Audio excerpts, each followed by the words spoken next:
Swinging a drive. Right field and deep. Back goes Aquino. It's got a chance. Gone. Get out the tape measure. Long gone. Fly the W! Cubs fans, it's time to fly the W with Dustin Rhodes and Paul Crawley-Jean.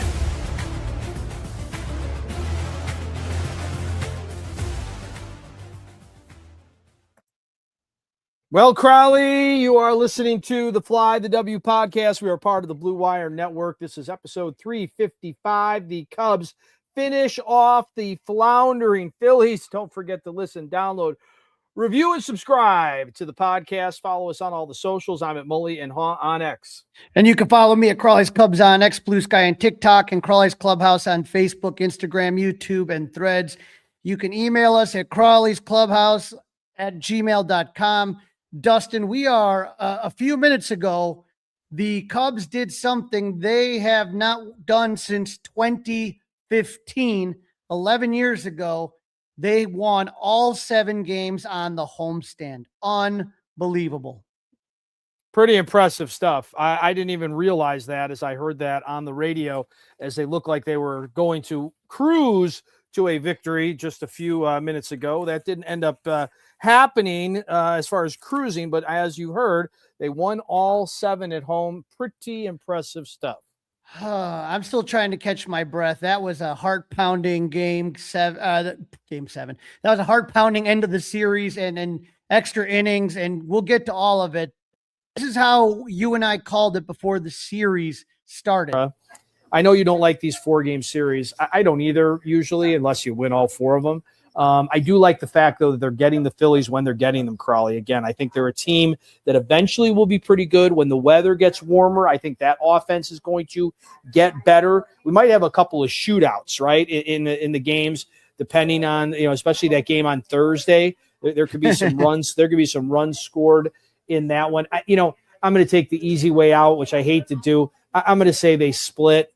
I mean, they especially at home. You won the series on the road. I think you split. I think the Matthew Boyd start will be very interesting to see, right? So, I mean, arguably now 3 of your best 4 pitchers are throwing in this series. Not Dustin, arguably, 3 of your 4 best pitchers are throwing in this series. I think Crowley's getting heated up. Are you getting the broom out, or are you saying 3 out of 4? Everyone knows I always say split. I am not saying that this time. Okay. I am not saying that. I'll be the one this time. You do the opposite. I say the Cubs take 3 of 4. I think Aaron Nola is a little bit cooked. I'm not saying his career's over, but I think he's not the guy that dominated the Cubs early, and Colin Ray has looked good. I like the Cubs. Shota Imanaga has been phenomenal. I'd like to see the Cubs pound on Jesus Luzardo again. I think game 3, we're going to see Matthew Boyd piggybacked by Ben Brown. I don't think you see Ben Brown in game 1 and 2. I think they win there. And I think Chris Sanchez beats the Cubs again versus Edward Cabrera. The one thing. Not bad, right? Nice pick, Crowley. Pretty nice pick. I told everybody to bet the over on Thursday's game. That was easy. But, yeah, you did it. You went out on a limb that you usually don't like to go out on. And you were victorious. Nice job. Well, the Cubs made it easy for me. And, hey, I had them only winning 3 of 4. I didn't even have them sweeping. So when you think about it, I mean, they outshot even my expectations. But I felt good. I felt like the Cubs were hot. The Phillies were not. I know a 4-game sweep is tough, but you brought it up. The Cubs had their best pitchers going. I didn't know what exactly was going to happen, but I think all in all, it was just a great series. And it started out, to me, Dustin, with a bang. That game 1, a 13-7, or I'm sorry, a 5-1 win on that one. And so we know that the Cubs came in on a 6-game winning streak. The Phillies, a 6-game losing streak. Both streaks were either going to continue or end, and that kept going every single day, right? The Phillies now are in some big trouble while the Cubs are looking good. Yeah, I mean, they got them at the right time. We talked about that too, right? They got them at the absolute right time. Who knows if they'll rebound, but they came in struggling and they leave struggling. Monday night was a cool night, and that was the question. Could the Cubs bat score some runs? The answer was yes.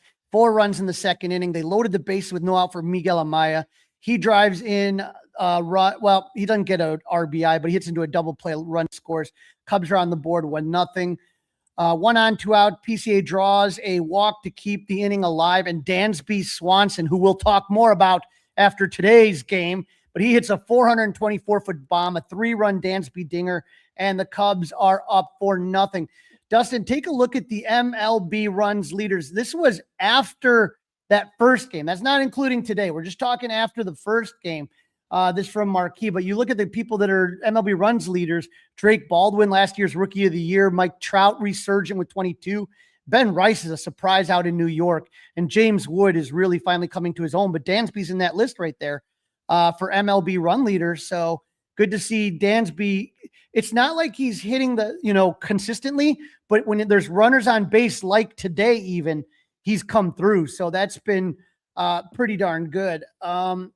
And so the Cubs loaded the bases again in the third inning, but were only able to come away with a sac fly to extend the Cubs lead to 5-0. But that would be plenty for Colin Ray. As we talked in the last episode, with the bullpen beat up, it's important for Cubs starters to go deep. And Ray went 6 2/3 innings, gave up 1 run on 2 hits, 5 Ks. Now, he occasionally was in a little bit of trouble, but he's able to get out of it by executing the necessary pitch or relying on his defense, which we're going to talk about more in a second here. But one of those famous Pat Hughes turning point moments in the game comes in the top of the second. Phillies would load the base with 2 outs, but Ray would strike out Rafael Marchand swinging to end the threat. The only run the Phillies scored came on a 2-out RBI double by Justin Crawford in the 4th inning. But we have to talk about the defense in that game because, Dustin, I can't even tell you how many games I've attended, how many games I've watched in my lifetime. To see a game defensively like was played on Monday night, every now and then you're lucky. It's special. Yep. I mean, I had 7 plays that were excellent plays.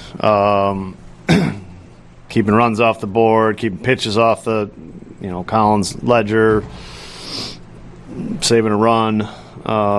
So it was the story of the night was the defense. Absolutely. You talk about 7 plays, and 7 outs that you're getting. That are, the one play Nico made, the play Matt Shaw made, the play Ian made. I mean, those are just spectacular plays, and just that alone right there, like that's enough. Like that's a game changer right there, and we're adding 4 more onto that. So,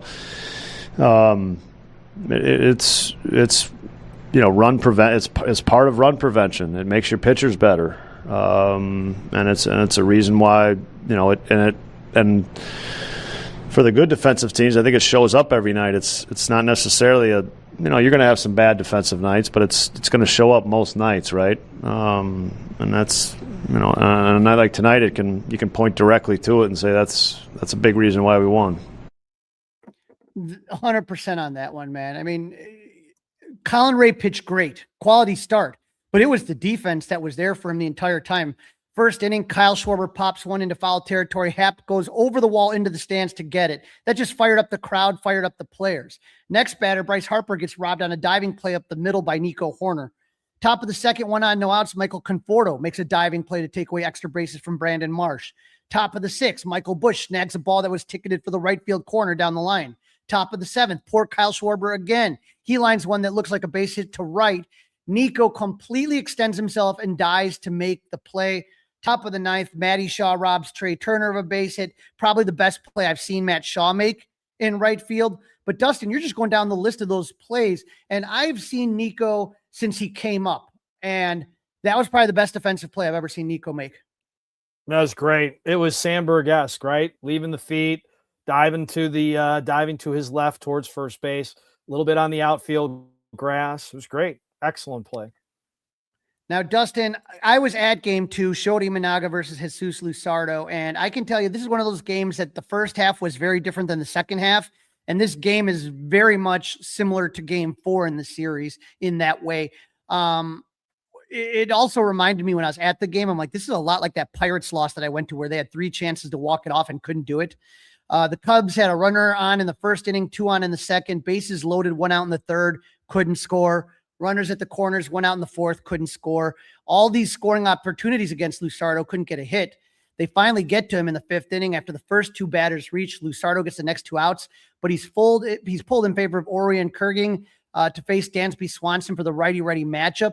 Dansby draws a walk, and that was huge because now Council can pinch hit lefty Moises Ballesteros for Matt Shaw. Now, the one thing we know about Mo Baller is that we talked about his bat to ball skills, but he has a great eye, Dustin. And I liked his approach. He was aggressive on the first two pitches.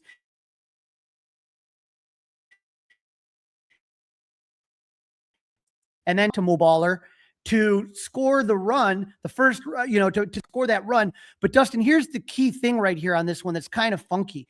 I'm looking at this thing, and this was the pitch right here. This was the pitch right here to Moises Ballesteros. If you look at pitch number 7, and even on a closer inspection, that was a strike. So Moises should have been out, and the Phillies out of the inning without giving up a run. The Phillies didn't challenge it. How do you not challenge that was a head scratcher situation? That was a head scratcher. That to me was bizarre. Yeah, that's a head scratcher, no doubt about that. They had 2 challenges. They had one left at the end of the game that was just in their pocket. So if it's that close, give it, I don't know. I rolled the dice on that one. Nobody thought to challenge, but I'm sitting there worried that the Cubs are really going to regret those standing all those runners. But guess what? Shota kept the Phillies off the board in this game. He'd go 7 innings, give up 1 run on 3 hits, 1 walk. His only blemish would be a solo home run to old friend Kyle Schwarber in the 6th. But that's it. Shota's going to give up home runs every now and then. The key, are they solo home runs? Right. And that's what it was. And the thing, Dustin, that was impressive to me about the outing versus the Phillies, they just saw him a week earlier and they still couldn't figure him out. And I think his approach was different. He didn't remember we talked about all the whiffs last time. Didn't have that, but he was able to get a lot of weak contact. I thought it was just a great outing. Really special. It was good. He went a good long time in the game as well. 7 innings. I'm praying the offense scores some runs for Shorta, and sure enough, the dam broke open. 6 innings, bases loaded, 2 outs. Michael Busch, who's been struggling mightily, he's able to muscle one into left field. It scores 2 runs, Cubs up 3-1. Bottom of the 7th, Nico Babe Ruth Horner hits his 4th home run, a solo shot. And then a few batters later, Seiya Suzuki hits a monster solo shot, his first of the year. Dustin, take a look at this one right here. 441 feet out onto Waveland Avenue. My friend, Ballhawk Dave, who sits at the Ballhawk corner of Waveland and Kenmore, the ball went through his mitt. It's a 25-year-old mitt. And it basically disintegrated the mitt. So 441 feet on that one. And Dustin, sometimes, and Pat Hughes brought it up, and it's funny because it came up a couple times over this homestand, especially the last couple games. It's, the Cubs have a couple guys in Busch, Seiya Suzuki, PCA, who have 1 or no home runs, right? That was the first for Seiya. Michael Busch didn't have a home run. Pete, I think, has 1. That's 90 home runs. And right now, those guys technically at this point had only 1. And so, like Pat says, all you need sometimes is that first one and things start to happen. Cubs are up this one, 6-1. Riley Martin gave up his first runs in the major, a 2-run blast to Bryce Harper. But the Phillies cut the lead to 6-3. But what I liked is the Cubs kept adding on. They load the bases on a walk single and a nice bunt single by PCA, and a wild pitch scores the run. So manufacturing runs there. They lead 7-3. They're going to win this one 7-4. But Dustin, the offense was hitting. They had base runners all over the place. But the problem was the runners in scoring position on this one right here. They scored 7 runs, had 12 hits, 10 walks. That's 22 base runners. But they were 2 for 14 with runners in scoring position and left 17 men on base. And that almost came back to bite them in the ass today. So, you got to do a little bit better than that in the department. But again, Dustin, the thing we've been talking about this streak right now, you're looking at contributions of everywhere. Nico 2 for 5, Alex Bregman 1 for 4, Happ 1 for 4, Seiya 2 for 4, Carson Kelly, Michael Busch 1 for 4, Dansby 2 walks, Matt Shaw 1 for 2, PCA 2 for 5, a multi-hit game. So everybody contributing in game number 2, and I got to fly the W, which I liked. Yeah, always fun to fly the W when you're at the game. So good for you for that, Crowley. You're allowed to go back. Matt Boyd versus Kyle Backus, which is exactly what we thought would happen. The opener for Taiwan Walker. Matt Boyd making his first start since April 1st due to a left bicep strain. And as expected, he was on a pitch count and looked a little bit rusty. But all in all, I thought it was a good return for Boyd. He would go 4 2/3, give up 2 runs on 5 hits, no walks, which was good, 5 Ks. He got a little jam in the second with 2 on, 1 out. Edmundo Sosa doubled and another run scored on a ground out. He gave up a leadoff single in the top of the 5th, but got Kyle Schwarber to ground into a double play to end his day. But again, he hasn't pitched in 3 weeks, Dustin. This is like, making your first start out of spring training where you're not going to go deep. You're working on different pitches, just making sure everything's working. And I thought he did serviceable. He kept him in the game. Kept him in the game. That's all you got to do. That's all you can ask for. First time since what? April 1st he hasn't pitched? That's all you can ask for. Yeah. And so the Cubs did most of their offensive damage April in the first 1st, few innings. Yeah. Bottom of the second, Nico and Bregman hit back-to-back singles, and Ian Happ grounds out. Cubs are up 1-0. Bottom of the second, Taiwan Walker comes into the game with 2 outs. Amaya reached on a ball. Justin Crawford misplays it because of the wind. Wind was a factor. Amaya's standing at second. PCA makes him pay with a double to tie the game. Bottom of the third, Alex Bregman tripled to lead off the inning. Ian Happ cashes in with a single. Base is empty. Michael Busch, first time of the year we get to say that, hits a solo home run. Fun to say. Enjoy saying that. Cubs up 4-2. And again, if you look at the most home runs, this was up by Marquia as first baseman since the start of the 2025 season. Look at those names. Pete Alonso, Matt Olson, Nick Kurtz, and Michael Busch right in there. So Pete Alonso has 40, Olson 36, and Busch and Kurtz are tied with 35. But they have been able to do as good as the Cubs are doing. They've been able to do it without any offensive contributions from Michael Busch, really. Yep. So he gets warmed up. Look out. One thing we do need to talk about is Ben Brown. With Boyd only going 4 2/3, Ben would come in and piggyback. He would not give up any runs, 3 hits, 0 walks, and 5 Ks in 2 1/3 inning. That would get the Cubs to the 7th inning where Corbin Martin would pitch a scoreless and Hobie Milner would finish it up. But Dustin, Ben Brown, everyone wanted to kind of, give him a hard time. This is what a young pitcher can do if you give him a chance without booing him or talking crap to him on social media or something like that. I thought it was a great, great performance. It probably went overlooked because of other things that happened in the game. Now, again, Dustin, good point about Ben Brown. Very good point about Ben Brown, bud. We looked at game 2. Here's game 3. Once again, everybody in, right? Everybody is contributing 1 through 9. And the only one that didn't have a hit, Miguel Amaya, reached on that error that put him at second, so he scored a run. But how about this? PCA, another multi-hit game, 3 for 4. Michael Busch, 2 for 4. Seiya Suzuki, 2 for 4. And so that's another home run for Seiya Suzuki, 2 games in a row. And so now the Cubs are absolutely rolling. And that takes us to game 4, Edward Sanchez versus Edward Cabrera. Dustin, this is the one that this is a wild game, man. This is a wild game. Expected a lot of runs in this one, and that's exactly what we would get. The Phillies would get on the scoreboard first in this one. Brandon Marsh, a solo home run in the top of the 2nd inning off of Cabrera. Carson Kelly would lead off the bottom of the 2nd with a double. 3rd on an infield single by Michael Busch. Kelly scores on a Swanson sac fly. That makes the game 1-1. Cubs had the bases loaded, 1 out. They managed just the 1 run, Crowley. That was an issue today for the Cubs offense as we go through this. Top of the 3rd, the Phillies go down 1-2-3. Bottom of the 3rd, Cubs make some noise. Suzuki and Kelly single. Michael Busch, 3-run home run, Crowley. Cubs are get the first 4-1. one, right? Mm-hmm. Get the first one, and here we go. Swanson and Shaw follow with singles, but they end up being left on base again. Top of the 4th, Bryce Harper, a 1-out single, scores on a Brandon Marsh single, making it 4-2 Cubs. Bottom 4, Cubs add on to the lead. Ian Happ, a 430-plus foot solo home run. 5-2 good guys. Top of the 5th and the top of the 6th. The Phillies go 1-2-3. Cabrera Crowley is absolutely cruising along. Bottom of the 6th, the Cubs add another run, and the Phillies end up changing their starting pitcher. Then the top of the 7th comes around, and this is where things fall off the rails for both Cabrera and the Cubs. Brandon Marsh homers again, so he's like the offensive machine. He was all 3 runs at that time, right? Yep. Now it's 5-3. Cubs with the lead. The Phillies' 4th run comes on a throwing error by Bregman, followed by a sac fly, and the Cubs' lead is down to 1. Bottom 7, the Cubs would get 2 guys on, but again, not able to score. Hobie Milner is in for the Cubs in the 8th. Phillies get some traffic on the bases.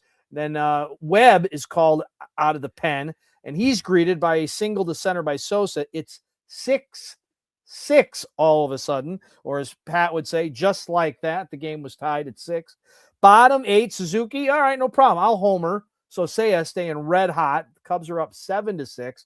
They call on Caleb Thielbar once again to nail things down in the 9th. Of course, Palencia is out with a oblique.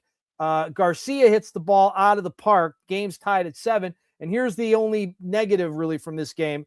Thielbar is exiting with an apparent leg injury. Haven't heard an update on that, but we'll let you know as we go through the podcast. Riley Martin replaces him, and the Cubs move to the bottom of the 9th tied. Ballesteros doubles. Kingery's in as a pinch runner. He ends up getting stranded at 3rd. Top 10, Javier Assad, who did not get demoted down to the minors, stays up and is called upon out of the pen. He sets the Phillies down 1-2-3. Bottom 10, Suzuki intentionally walks. We've got runners at 1st and 2nd with the man for man. Carson Kelly singles to load the bases. Michael Busch strikes out. Dansby Swanson singles, walk off. The Phillies, Cub win their 9th in a row. This time, Crawley, it was 8-7, and they played that song as we talked about right off the bat.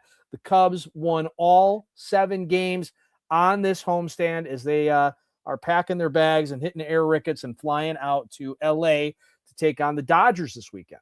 Yeah, and when you look at this game, Dustin, it was just so bizarre because the Cubs were up just so much. Like, was it 7-2? Mm-hmm. And you're sitting there and you're saying to yourself, okay, they got this.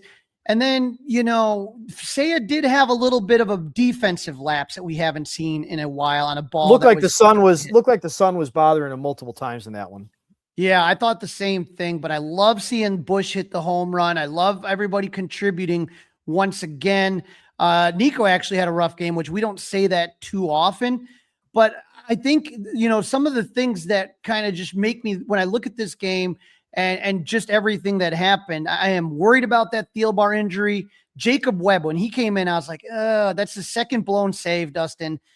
Just not feeling it right now. I don't know if he's going to have an injury of some type, but to see Busch get another home run again, that was good. But here we are again, Dustin, 5 for 18 with runners in scoring position, 17 left on base. Now the Phillies had their own struggles, 2 for 11, but you knew the Phillies are a team, Dustin, with pedigree, and Brandon Marsh put him on their back and you're going, and they're a good lineup.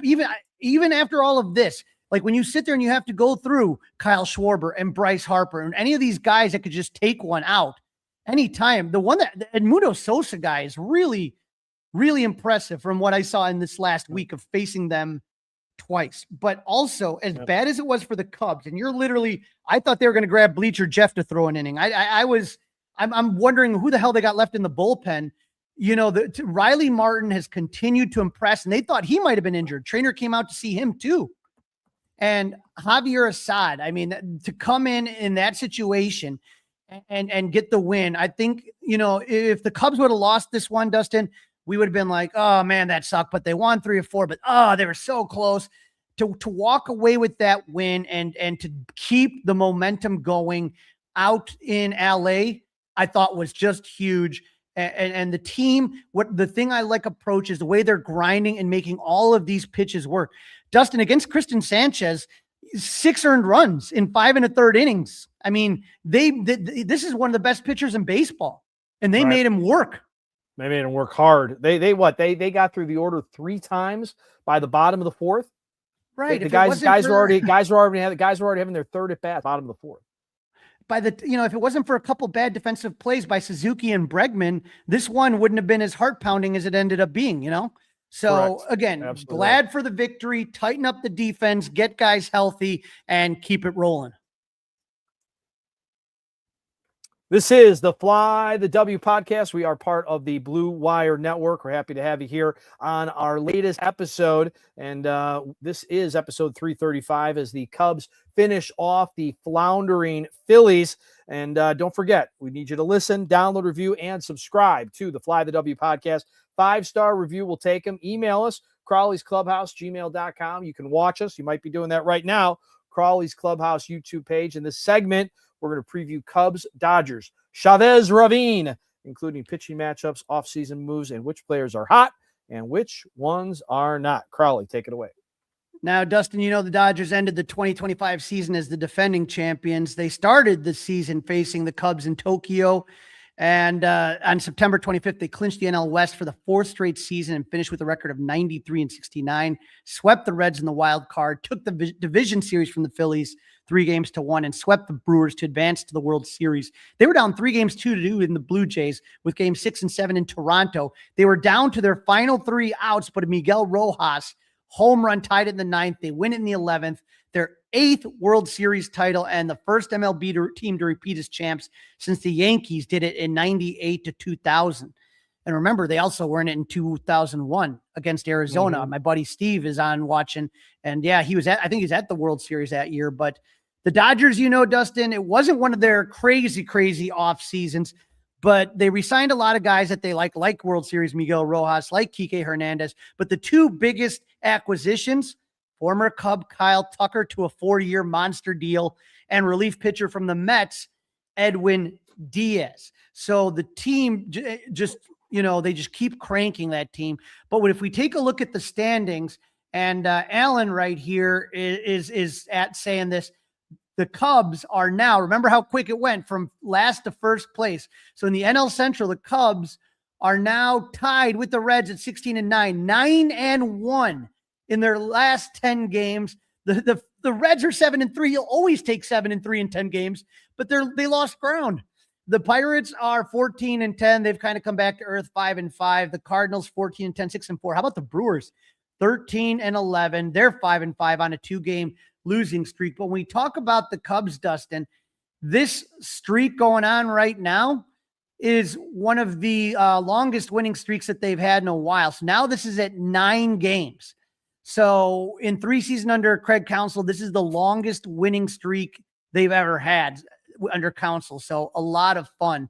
Now, when we talk about the Dodgers in the NL West, they are still playing right now, Dustin. I don't know if you could see a score of this one, but the Padres are 16-8. They're 8-2 in their last 10. Dodgers 16-8, but Dustin, 5-5 in their last 10. That's going to change depending on what's happening today. They're playing right now. They're taking on the Giants as we speak. Yep. You know what the score is yet or no? I could pull it up for you. Yeah. The Diamondbacks are 14-10, and then the San Francisco Giants, who started out pretty bad, are starting to do a little bit better, 11-13, and the Rockies are starting to rocky, 10-15. So when we look here, we know that the Cubs have won 9 in a row. They swept the Mets out of Chicago and now took 4 games from the Phillies. With the Dodgers, they swept the Mets before New York came to Chicago, but then they split a 4-game series to the Rockies of all team, Dustin, to the Rockies. And then they lost this series to the San Francisco Giants. I think they're winning right now. I'm not sure, but just win final. Dodgers win 3-0. They shut them out. Final. Just go on final. Okay. So that they still lose the series on that one, 2-1. Now, the Dodgers are 9-3 at home, and this is what we expect. You know, good teams like the Cubs are going to be good at home, and the Dodgers.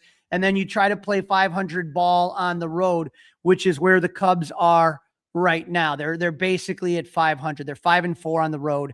So this is going to be tough. But we're going to take a look at some hot and not. He is really heating up. We definitely got some hot players for the Cubs, Dustin. So I'm going to try to make it as quick as I can, because you're looking at, when you look at their everyday players, you have everyday players. You have 1, 2, 3, 4 everyday players in the lineup hitting 300. And Michael Busch is right outside that usual cutoff mark we make at 292, and PCA's at 286. So when you look at this, you have 1, 2, 3, 4, 5, 6 everyday players hitting close to 300 or above. And then you got Moises Ballesteros, 455, Matt Shaw, 500. These are guys that get a lot of playing time as well. So they are pretty hot. The Dodgers are kind of in between, kind of middle ground. Max Muncy, be careful. Max Muncy. He is 11 for his last 23 with 4 home runs, Dustin, and 5 RBIs. I mean, think about that. 11 hits and 4 of them are home runs. It's almost half his hits. 478, 538, 1043. Freddie Freeman, watch out for him. 6 for 13, 462, 588, 692. But the power is coming from 2 guys right now in the last week. Max Munson and catcher Dalton Rushing. He has 3 home runs, 5 RBIs. He's not really hitting for average, but he is definitely slugging the heck out of the ball. Those are the 2 guys, Freeman getting on base, Muncy pounding it, and Rushing hitting the home runs that are really driving this offense. Everybody else is kind of in mid-tier, and I know you were probably wondering, he doesn't make the cold list, but Kyle Tucker at 217, 391. Former Cub Kyle Tucker. For the cold list, the only one for guys below 200, the only one be Dansby. He's 318. He has 2 home run RBIs. He's had a couple when been needed, and then Dodgers the 2 struggling. Paul is 2 for 12, 167. He's the right. Andy Pott is last 19, 158 over the last week. When we take a look though at the injury report, the Dodgers have one big injury that's, it's just started to affect them. And like, the Cubs have been dealing with it just as much as well. When you lose your closer, the Dodgers are without Edwin Diaz. So he will not be part of this series. No trumpeter. We're not going to hear that trumpeter. No Timmy Trumpet. And so I kind of like the trumpeter. I have to be honest. I kind of like the trumpeter. Tommy Edman out, Mookie Betts out, and Blake Snell out. So the Dodgers have some injuries, but they're kind of spread out between starters and pitchers and relievers. Whereas the Cubs, I mean, this is just a shit show right now, Dustin. I mean, Phil Maton, Hunter Hardney, Daniel Palencia, Ethan Roberts, Porter Hodge.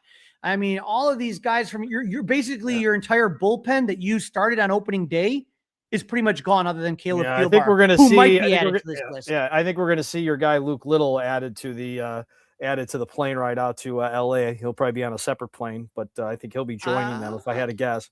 I think he's probably on the same plane, because a lot of times when they're going to call a guy down, they won't send him immediately just in case something like this happens, especially before a road trip. So my guess is he was hanging at the Hotel Zachary. I don't know this for a fact, but my guess is he was hanging there and he's probably with the team, right? So if the Cubs would have gone, once the Cubs left to LA and they didn't need him, then he would have gone to Iowa. But being the fact now all of a sudden they need him, he's there. So that's usually how it works. I'm not sure 100% if that's what happened this time.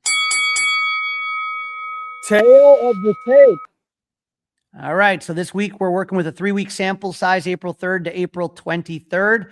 Dustin, this has been one of the craziest tales of the tape we've done. The Dodgers have the best batting average in baseball at 293. The Cubs have the second best batting average in this time frame at 268. The slug, Dodgers are first with 509. The Cubs are third with 430. Runners in scoring position, the Dodgers are 15th at 249. The Cubs are 16th at 247. Starting pitching ERA, the Dodgers first at 292. The Cubs fourth at 321. Reliever whip is the big difference right now. Somehow the Cubs bullpen has been okay. 126 whip, 8th best in baseball, whereas the Dodgers is 143, 19th. But again, the Cubs have had this long stretch, and that's what really makes me nervous. They haven't had a day off in a while. They're flying out to LA, late start, and had to use a lot of arms today. So we'll see what happens. Another big difference though is fielding. The Cubs are seventh in baseball with 12 defensive runs saved, while the Dodgers are 22nd. I think that Dodgers number, I'm going to double check on that, but the Dodgers have actually a pretty good defensive run save. I'll take a look in a minute. I know that's not right because that was the Phillies, but you can take a look at all of these, Dustin. Everything is comparable. They're all right there with each other. There's not a lot of huge differences that we're looking at. So I think that this is going to be one hell of a game, and it starts Friday at 9:15 p.m. Yeah, I hate that's a late start. That's a late start. I hate that. We got 3 different starting times in this series, so make sure you're paying attention. Yep, Emmett Sheehan is a 26-year-old righty, 2-0 with a 5.85 ERA in 4 games with 18 strikeouts with 20 innings pitched. Sheehan was the Dodgers 6th-round draft pick in 2021, made his big league debut in 2023, but missed the 2024 season with Tommy John surgery. He returned last June and was kind of up and down. April 3rd this year versus Washington, he got the win with gave up 4 runs, 7 hits, 3 walks, 2 Ks in 5 2/3 innings. Against the Rangers, April 11th, he got the win, 3 runs, 4 hits, 1 walk, 6 Ks, 6 innings pitch. And then April 18th versus the Rockies, he got no decision, but pitched well, 2 runs, 4 hits, 2 walks, 4 Ks, 5 innings pitch. Sheehan has never faced the Cubs in his career, and only 2 Cubs have at bats with him. Alex Bregman's 1 for 4 with a double, and Michael Conforto's 0 for 3. But with Sheehan, you're going to have to look at a 4-seam fastball, slider, changeup, and curveball. On the other side, Jamison Tyone, 34-year-old righty, 1-1 with the 3.97 ERA with 4 starts with 21 strikeouts in 22 2/3 innings. He's given up 6 home runs, though, Dustin, in 4 starts. April 6th against Tampa, he got the loss, 3 runs, 7 hits, no walks, 4 Ks, 6 innings pitched. April 12th, he got a no decision on the Pirates. The offense bailed him out. He gave up 6 runs, 6 hits, 2 walks, 10 Ks, 6 innings pitched. But then against the Mets on Saturday, he gave up 1 run, 5 hits, 3 walks, 4 Ks, and 6 innings pitched. Now, again, the Dodgers lineup is not the Mets lineup, but good outing for him anyway. He's 0-1 lifetime against the Dodgers with a 5.68 ERA in 4 starts. He has not faced the Dodgers, though, Dustin, since 2023, which I found surprising. He needs to watch out for Shohei Ohtani, who's 3 for 10 against him with a double and 2 home runs.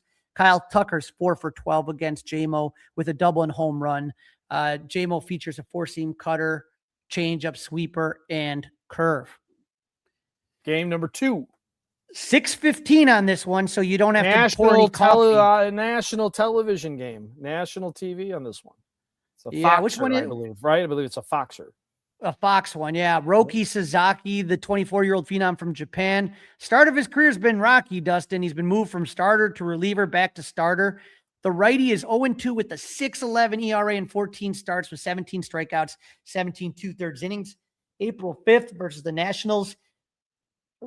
He got a no decision, 6 runs, 5 hits, 3 walks, 5 Ks, 5 innings pitched. His offense bailed him out on that one. April 12th versus the Rockies. That was one of his good starts. He lost that one, 2 runs, 5 hits, 5 walks, 6 Ks, 4 innings pitch. April 19th versus the Rockies, no decision, 3 runs, 7 hits, 2 walks, 2 Ks, and 4 2/3 innings pitch. This is Roki's 2nd season. Last year, he made 2 starts, including in Tokyo, and was 0 for 1. He gave up 2 runs and 8 innings pitched on 5 hits, 7 walks, 6 Ks. The only one that has more than 3 at-bats against Sasaki is Ian Happ, who's 2 for 4. Roki features a 4-seamer that averages 97, a split, and a slider. But Dustin, to me, the thing about Roki is he just doesn't go deep into games.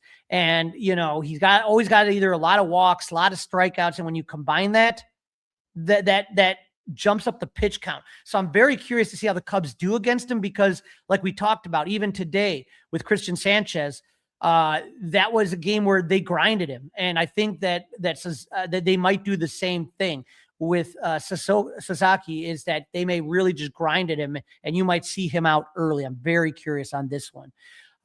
Colin Ray, 34-year-old righty who is 3-0, 3 ERA in 5 games. 2 of those starts with 20 strikeouts and 24 innings. April 8th against the Rays, he gave up 1 run, 2 hits, 2 walks, 2 Ks, and 5 innings pitch and got the win. April 14th versus the Phillies, he got a win.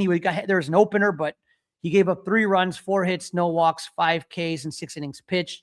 And then his last start against the Phillies, no opener, gave up 3 runs on 4 hits, 2 walks, 5 Ks in 6 2/3.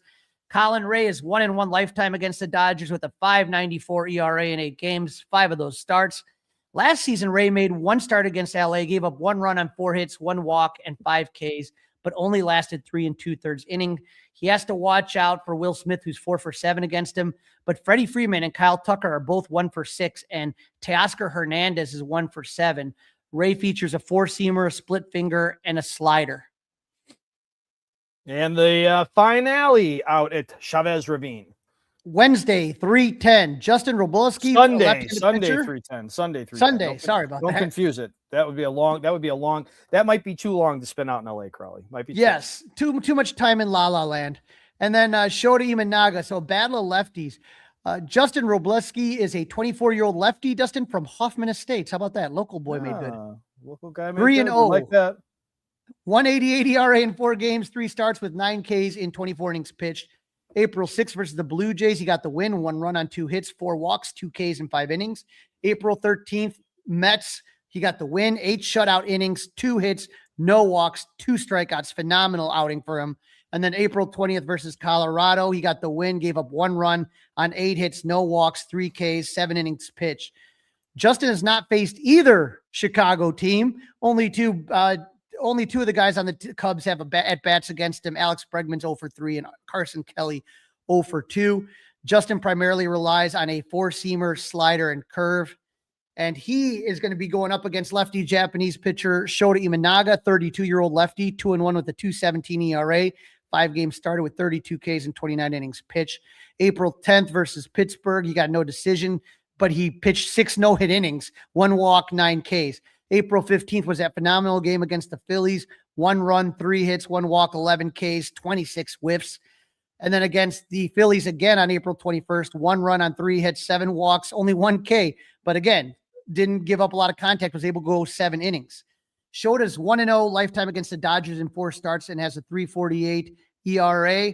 Shota made 2 starts last season, one of those in Tokyo. Did not have a decision, gave up 5 runs in 9 2/3 innings work. The Dodgers don't hit Shota well. They slash 240, 321, 440 against Imanaga.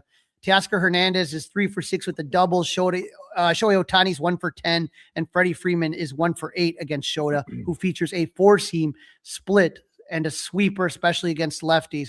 But Dustin, we'll make our predictions at the end of the show like we always do, but this is a step up in class. The Cubs have kind of seemed to meet a lot of challenges lately. This one is definitely, when you look at the Dodgers, what the team does offensively and what their pitching does, especially their starters, this is going to be a good test for the Cubs. Real good test. No doubt about that. This is the Fly the W podcast. It is episode 335. Don't forget to download, listen, review, subscribe to the podcast. 5-star review, we'll take it. Email Crawley and I at Crawley's Clubhouse, gmail.com. Crawley's Clubhouse, gmail.com. Don't forget you can watch us. You may be doing that right now on the Crawley's Clubhouse YouTube page. Odds and end time, Crawley. Cubs news and stuff from around baseball.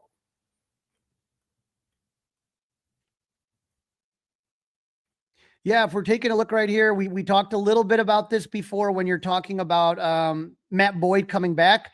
So a roster movement, and we talked a little bit about it, that Matt Boyd is back.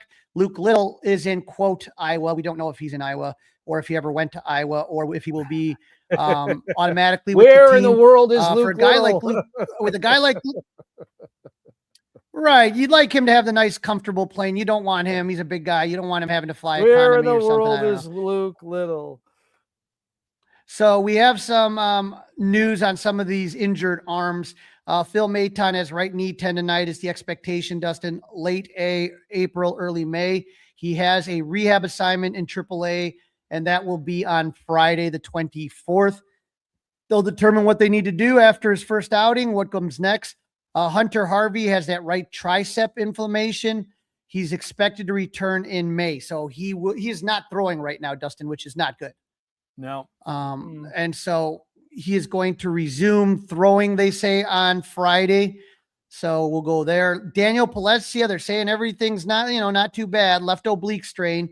They expected him to return to May. He's feeling better, but he doesn't have a throwing program yet, Dustin. He's not throwing.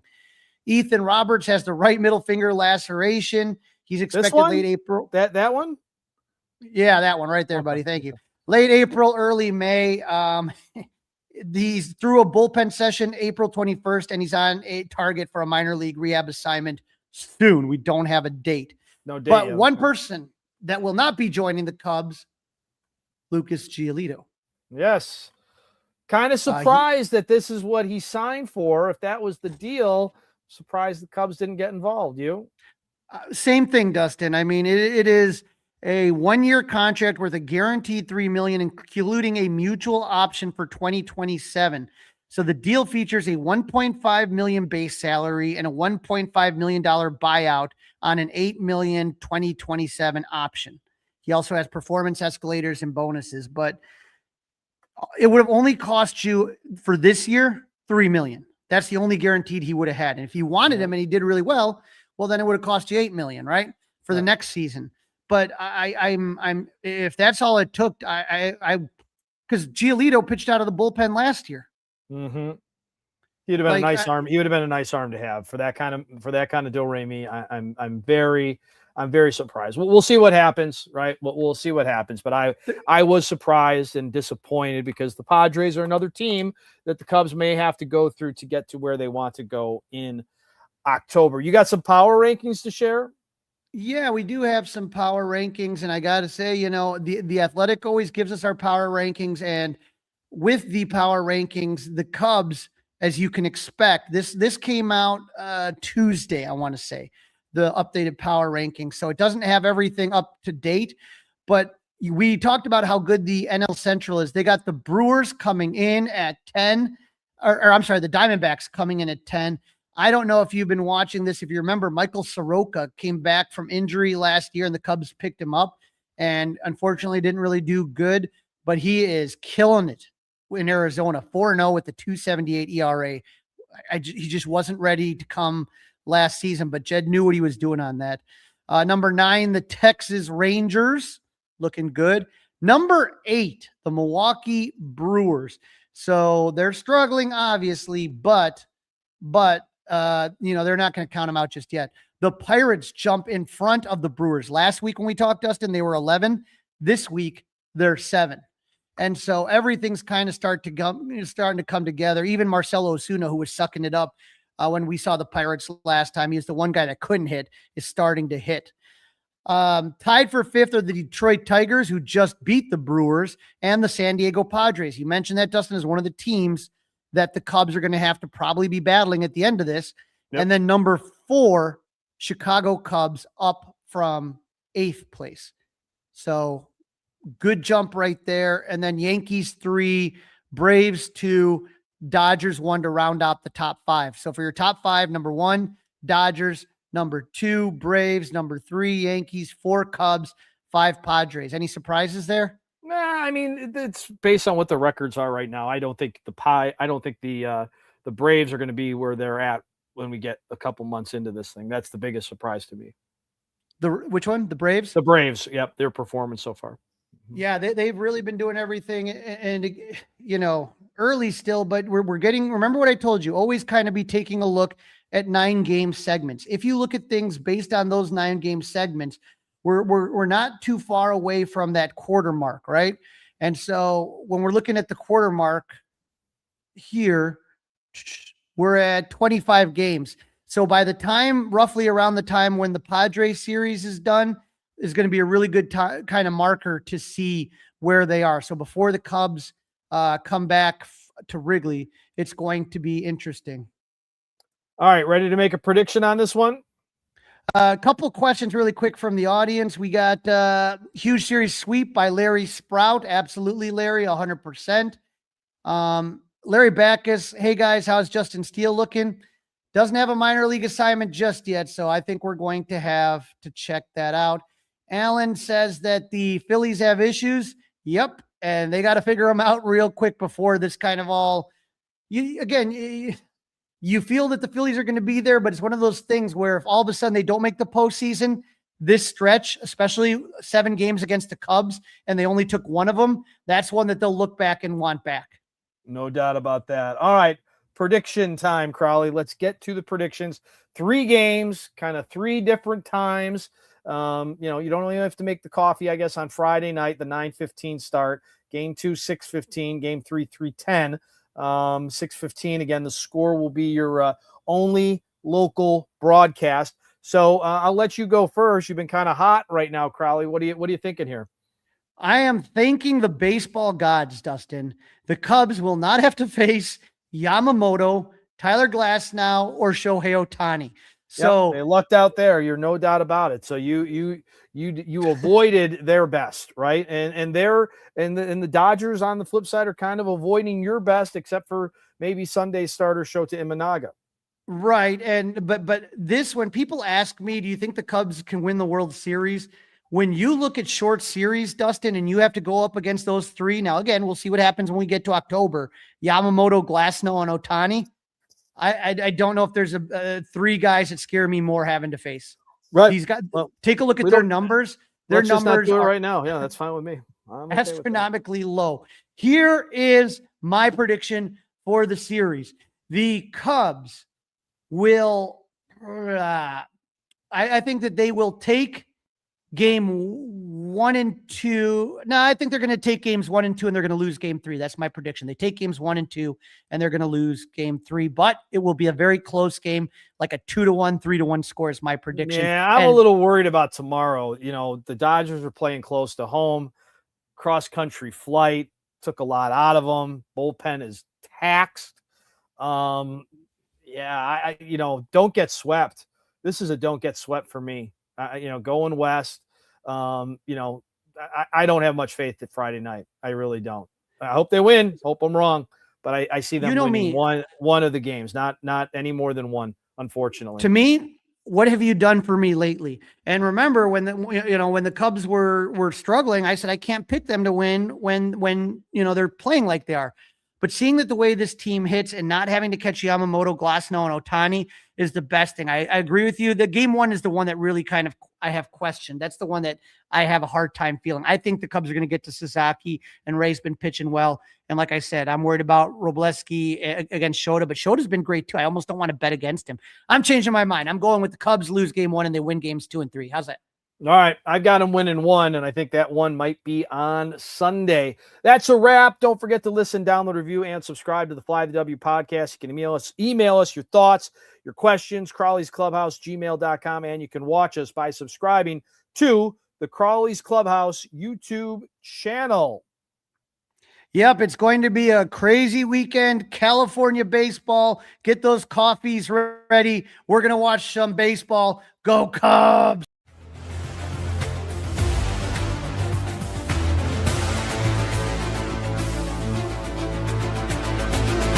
It's all over.